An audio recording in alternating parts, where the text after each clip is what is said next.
You are 20 years old, at the bottom of a 140-foot transmission tower in a field in eastern Kansas. Not climbing yet, standing at the base, looking up. The steel latticework narrows as it rises, and the tower disappears into a gray October sky. And at the top of it, two journeymen are working on a dead-end structure with the unhurried efficiency of people completely at home at a height that makes the field below look like a different country. Your foreman is a man named Pritchard, 30 years on the line, hands that look like they were assembled from spare parts after a series of events he does not discuss. He does not look at the tower, he looks at you looking at the tower. He says, "Most people look up and their body says no before their brain finishes the question. Your body just said something. What did it say?" You look at the tower for another moment. You say, "It said yes." Pritchard studies you for a long time. He says, "Then we'll find out if your body was telling you the truth." He hands you a climbing belt that is not new, and hooks that are not new, and a hard hat with a dent in the back that he does not explain. He says, "The wire will kill you if you let it. It has no opinion about whether you live or die. It simply does what voltage does. Your job for the rest of your career is to understand voltage well enough that the wire never has the opportunity to demonstrate what it does." He walks toward the tower base without looking back. You follow. Because linemen who climb that first tower don't come back the same. Most of them don't come back whole, and some of them don't come back at all. Year 1. The Groundman. The apprentice lineman does not climb in Year 1. The apprentice lineman works the ground. You pull wire, you set anchors, you operate the puller and the tensioner and the come-along and every other piece of pulling equipment that the journeymen on the structure above you need correctly positioned and correctly operated before the conductor can move. You drive the digger derrick. You mix and pour concrete for pull bases in temperatures that the concrete specification requires and that the weather does not always cooperate with. You rig the loads that go up the tower, and you rig them correctly because incorrectly rigged loads do not stay rigged, and loads that do not stay rigged at 140 feet do not fall slowly or quietly or without consequence. The groundwork is not waiting to climb.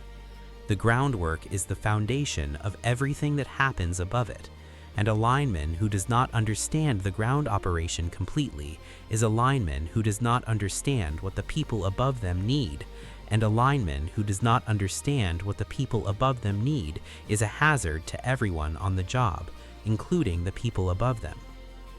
Pritchard explains none of this directly. He assigns you to the ground, and he watches how you work it, and he makes corrections when the corrections are necessary, and withholds them when the withholding is the better teacher, and the judgment about which situation requires which response is a judgment he makes correctly every time, because 30 years on the line produces a specific accuracy in that judgment that cannot be replicated through any other means. At the end of Year 1, Pritchard tells the apprenticeship coordinator that you are ready to begin climbing, not because you asked, because the groundwork told him something about your spatial awareness and your load sense and the way you position your body relative to moving equipment that the climbing will require at altitude and that either exists in a person at ground level or does not exist at altitude either. It exists in you. The ground told him. Year 2. The climb. The first climb is a wood pole distribution structure, not transmission. 40 feet. A single pole on a residential street with a crossarm and secondary conductors, and the specific urban tangle of distribution infrastructure that exists in every neighborhood in the country and that nobody looks at directly unless it stops working. You put the hooks on. You feel the gaffs bite into the wood on the first step, and the bite is different from anything ground-based work has produced. A physical commitment of the full body weight to 2 steel points in wood, and the trust that the points will hold and the wood will hold, and the body will hold its position while the hands do the work the job requires. You climb to the crossarm. You do the work. You descend. On the ground, Pritchard looks at your hook marks in the pole. He says, "You're leaning in too hard. You're using the wood to hold yourself up. The belt holds you up. The hooks just keep you from sliding. Lean back into the belt and your hands are free and your hooks last twice as long." He walks away. You climb the same pole again. You lean back into the belt. Your hands are free. Everything Pritchard said is immediately and completely true, and the truth of it is physical, felt in the shoulders and the forearms that stop working against the lean and start working with it. And the difference in fatigue across a full climbing day is the difference between finishing the job and finishing the job with something left. The transmission towers come in year 2's second half. The first transmission climb is 112 feet on a lattice steel structure on a rural right-of-way, and the difference between 40 feet on a wood pole and 112 feet on steel lattice is not a matter of degree. It is a different experience of height entirely. At 40 feet, the ground is present, visible, close enough that the body maintains its ground reference even while elevated. At 112 feet, the ground has become background. The structure is the world. The steel under your hooks and your hands is everything there is, and the wind that does not exist at 40 feet exists here as a constant presence that moves the structure slightly and moves you with it, and requires a continuous adjustment of position that the body learns to make automatically after enough climbs, and that it does not know how to make on the first one. You make the first transmission climb. You do the work. You descend. You do not tell Pritchard that your hands shook for the first 20 feet of the descent. He does not ask. He already knows. Year 4, the voltage. The apprenticeship curriculum introduces energized work in Year 3, and the introduction is theoretical. Approach distances, shock physiology, the specific physics of how current travels through a human body and what it does to the systems it travels through, and why the systems do not recover from certain exposure levels regardless of how quickly treatment arrives. The theory is accurate, and the accuracy is important, and the theory is also insufficient preparation for the first time you work within the minimum approach distance of an energized conductor carrying transmission voltage. The wire looks the same. That is the first thing that strikes you about energized work, and that strikes everyone who does it for the first time, and that never fully resolves, no matter how many years of energized work follow. The wire looks exactly the same as a dead wire. Same steel, same aluminum, same sag between the structures, same diameter, same color. The voltage is invisible and odorless and produces no sound at the levels carried on a transmission line, and the only evidence of its presence is the instruments that confirm it, and the training that demands you treat every conductor as energized until the instruments and the grounding and the clearance verification and the tagging procedure have collectively confirmed otherwise through a sequence that admits no shortcuts and tolerates no assumptions. You work your first energized job on a distribution line, 7,200 volts. Rubber gloves rated for the voltage, rubber sleeves, hotline tools for the work that exceeds the glove reach. The minimum approach distance maintained by the specific three-dimensional awareness of your body's position relative to every energized surface within the work zone, an awareness that is active and continuous, and that the experienced lineman maintains without conscious effort, and that the apprentice lineman maintains through deliberate and exhausting concentration. You maintain it. The job is completed. The conductor is not given its opportunity. Pritchard says nothing about the energized work. Pritchard saying nothing means the work was done correctly. You have learned to read Pritchard's silence the way you learned to read the load on a pulling line, by understanding what it is not saying as precisely as what it is. Year 6, the storm. The storm call comes at 2 in the morning, not a scheduled job, an emergency restoration. A line of severe weather has moved through the central part of the state overnight and has taken down transmission structures in 3 counties and distribution infrastructure in 11, and the restoration priority list runs from the hospital on the transmission feed at the top to the residential circuits at the bottom, and the list is long, and the crews available to work it are fewer than the list requires. You drive 3 hours to the staging area in the dark. The assessment is still coming in when you arrive, and the assessment is not good. 2 transmission structures down completely, conductor on the ground across a state highway, multiple distribution poles snapped at the base in a residential area where the outage count is climbing and the temperature is dropping, and the dropping temperature and the climbing outage count are related in a way that the restoration timeline needs to account for. Storm restoration is different from scheduled line work in every way that matters operationally.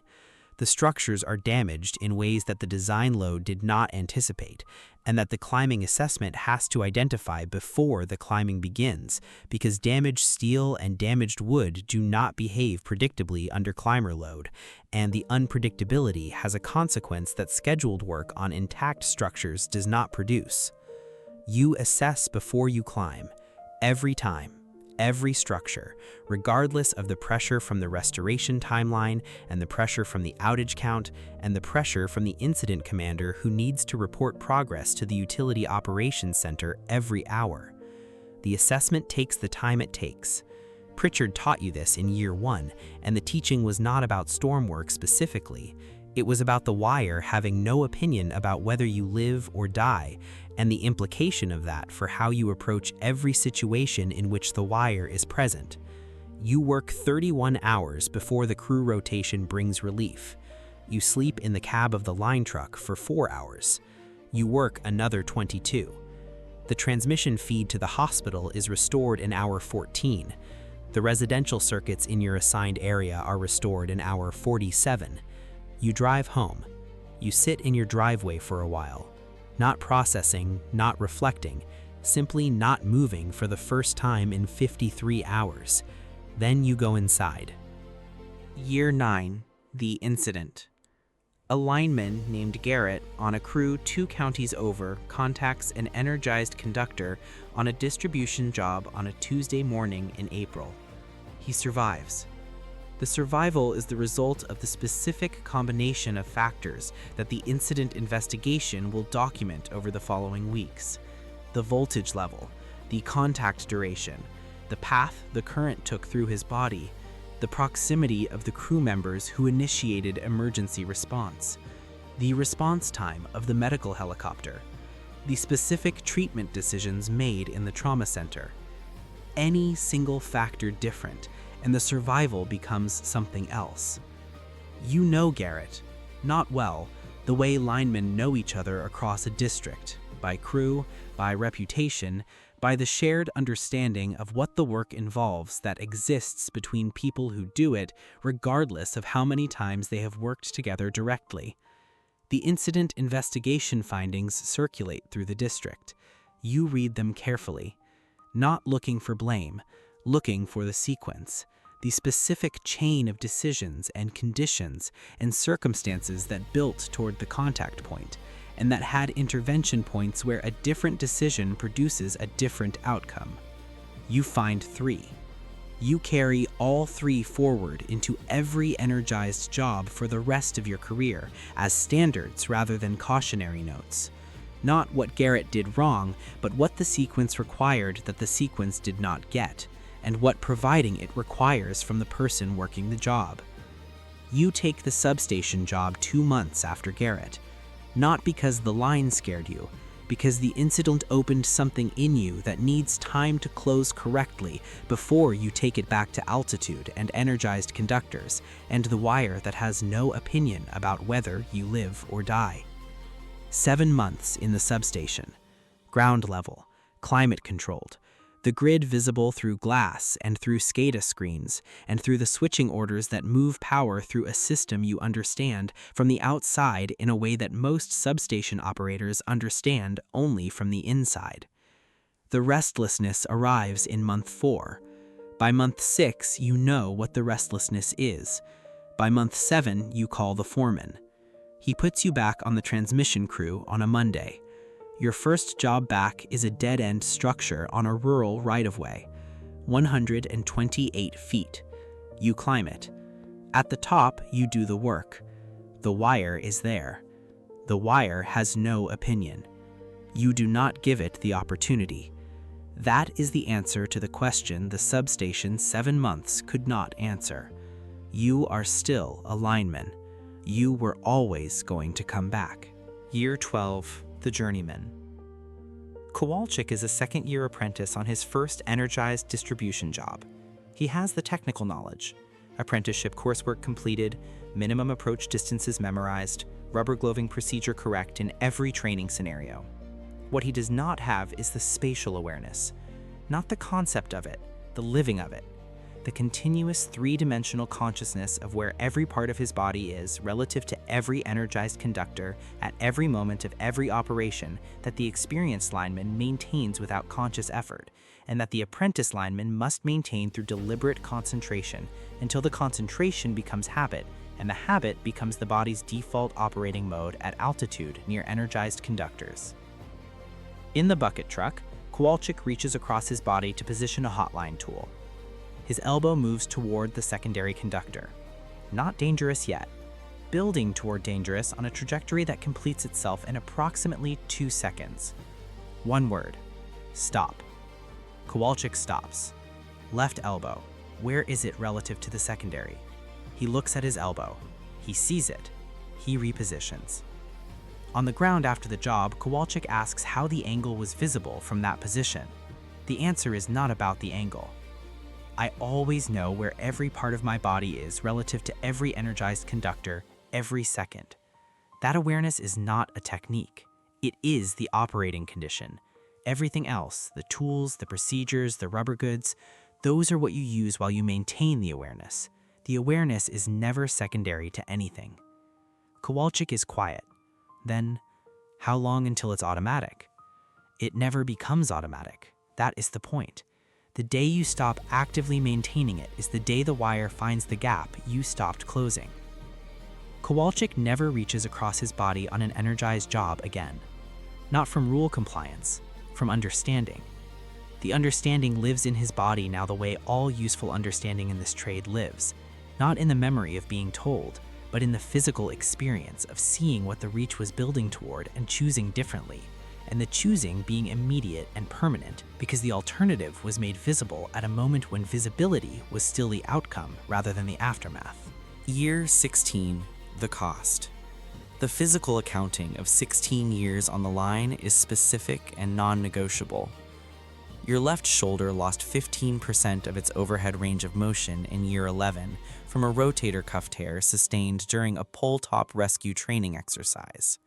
The irony of the injury's origin is not lost on you, and you do not dwell on it.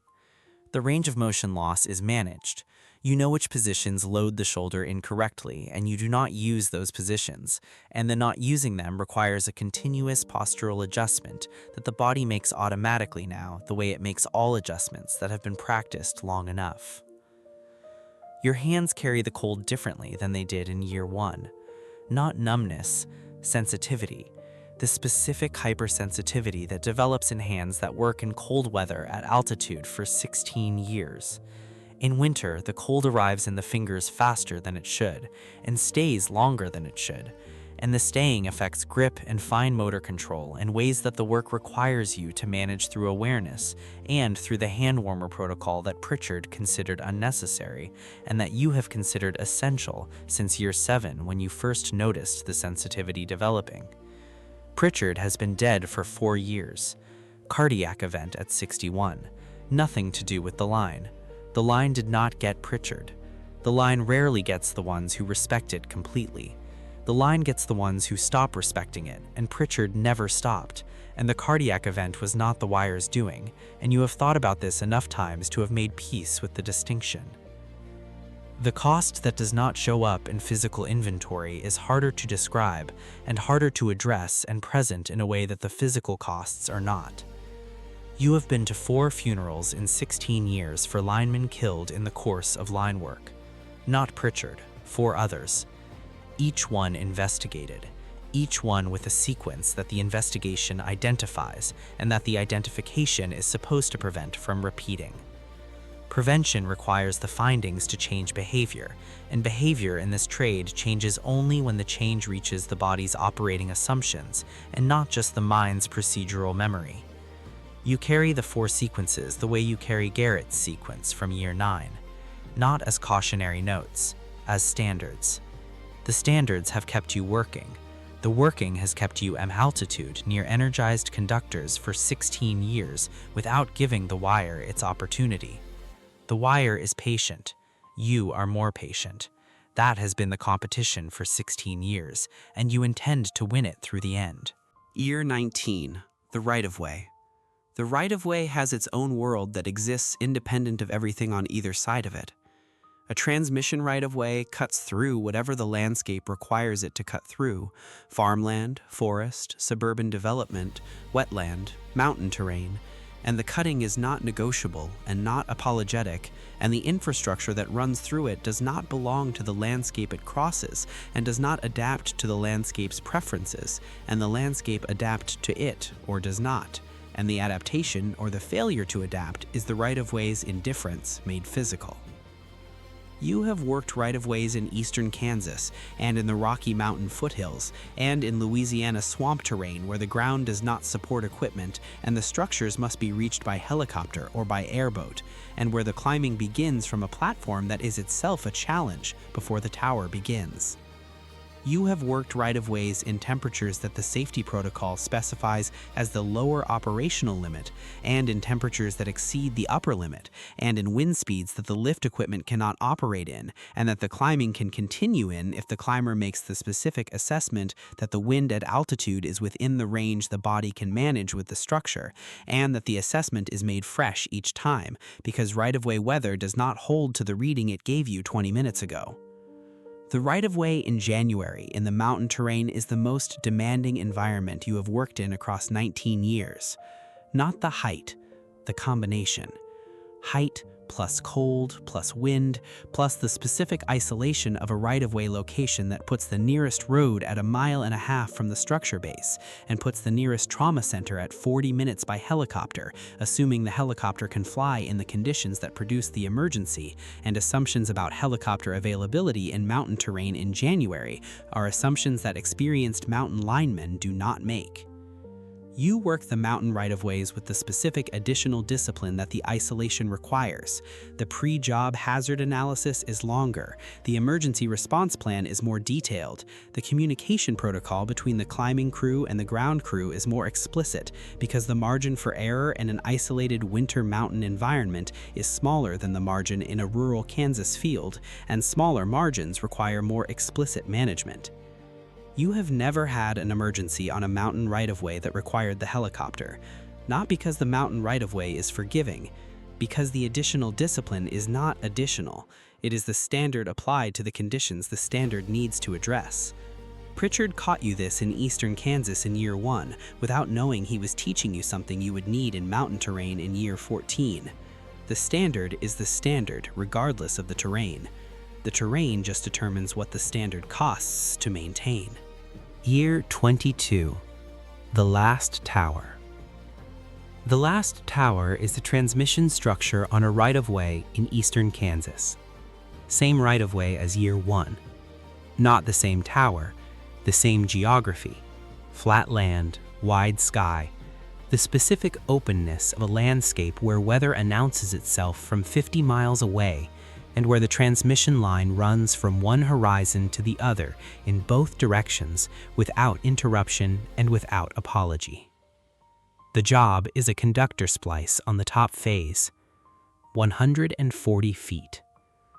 You gear up at the base of the tower the way you have geared up at the base of every tower for 22 years. Climbing belt checked, hooks checked, lanyard checked, tool bag staged. The pre-climb ritual that is not superstition and is not ceremony, but is the physical commitment to the proposition that the equipment is correct before the body is committed to it at altitude. You climb. Not fast, not slow. The pace that 22 years of climbing has produced. A pace calibrated to the work ahead, preserving the energy the splice will require, maintaining the awareness of position that the climbing requires simultaneously with the physical act of climbing. At the top phase position, you clip in. You assess the conductor condition before you touch it. You assess the fitting hardware. You make the splice. The splice requires the specific sequence that conductor splicing requires: the conductor preparation, the fitting installation, the compression sequence, the inspection of the completed joint for the indicators that confirm the compression achieved the specification. Every step in the correct order. Every step completed to the standard. The splice is correct. You test it. It holds. You do not look at the eastern Kansas horizon from 140 feet, even though the eastern Kansas horizon from 140 feet is the view that year one you would have found extraordinary. You look at the splice. The splice is correct. That is the only view that matters at 140 feet on the last tower. You descend. At the base, you remove your hooks and coil your lanyard and place your equipment in the gang box in the order that gang box organization requires. And the order that gang box organization requires is the same order it has required at the base of every tower for 22 years. The foreman is a man you trained in year 11. He looks at the splice position from the ground. He says, "Good splice." You say, "Yes." You drive home. That evening, your wife asks how the last day was. You think about the splice at the top of the tower. You think about the 140 feet of steel lattice between the splice and the ground. You think about the wire that had no opinion about whether you lived or died for 22 years and that you never gave the opportunity to demonstrate what it does. You say, "The splice held." Your wife has been married to a lineman for 19 years. She knows what that means. She puts her hand over yours on the kitchen table. The splice held. It always held. Not because the wire was forgiving, because you never gave it the chance to be otherwise.